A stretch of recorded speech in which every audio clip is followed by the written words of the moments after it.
অনেকের একটা প্রশ্ন আছে যে ভাইয়া $5 হইলে কেন চ্যামেটে আর কল আসে না। দেখেন $5 হইলে কল আসে না আর $8 হইলে কল আসে না, এর দুটো ক্ষেত্রে দুটো জিনিস কিন্তু ঘটে।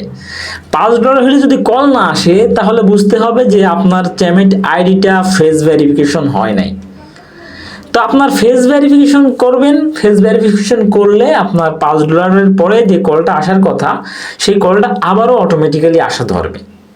ঠিক আছে, বিষয়টা হলো যে আমরা অনেক সময় চ্যামেট আইডি খোলার সাথে সাথে দেখা যায় কি কল আসা শুরু হয়ে যায়, তখন আর ফেস ভেরিফিকেশন করার টাইম পাই না আমরা। তো ফেস ভেরিফিকেশন না করেই কলে কথা বলা ধরি, আর যখন কলে কথা বলি তখন কথা বলতে বলতে দেখা গেল $5 হয়ে যায়, ফেস ভেরিফিকেশন তো করা নাই, এবার কল থেমে যায় আর কল আসে না। তো মানুষ ভাবে যে ভাই কি ব্যাপার, কল আসতেছে না কেন, কল আসতেছে না কেন, হঠাৎ কল বন্ধ হয়ে গেল কেন, এই জিনিসটা ভাবে। তো $5 হইলে যে কলটা আসা বন্ধ হয় এটা একটাই কারণে বন্ধ হয়, সেটা হচ্ছে আপনি ফেস ভেরিফিকেশন করেননি। তাই এক্ষেত্রে আপনি কি করবেন, এক্ষেত্রে আপনি এই যে মাই বিনস লেখা আছে মাই বিনস, এই মাই বিনসে যাবেন। মাই বিনসে যাওয়ার পরে আপনার সামনে উইথড্র নামে একটা অপশন আসবে, এই উইথড্রোতে ক্লিক করবেন।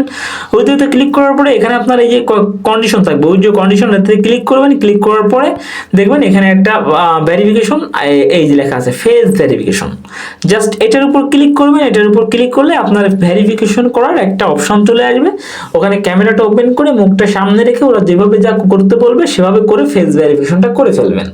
তো করে ফেললে কি হবে, ফেস ভেরিফিকেশনটা করে ফেললে আপনার নতুন করে আবারও কল আসা শুরু হবে। আশা করি বুঝতে পেরেছেন। ভিডিওটা ভালো লাগলে লাইক প্রদান করবেন, কমেন্ট করবেন, আর আমার চ্যানেল নতুন হয়ে থাকলে নিশ্চয়ই চ্যানেলটি সাবস্ক্রাইব করে সঙ্গে থাকবেন। আজকে পর্যন্তই, ধন্যবাদ।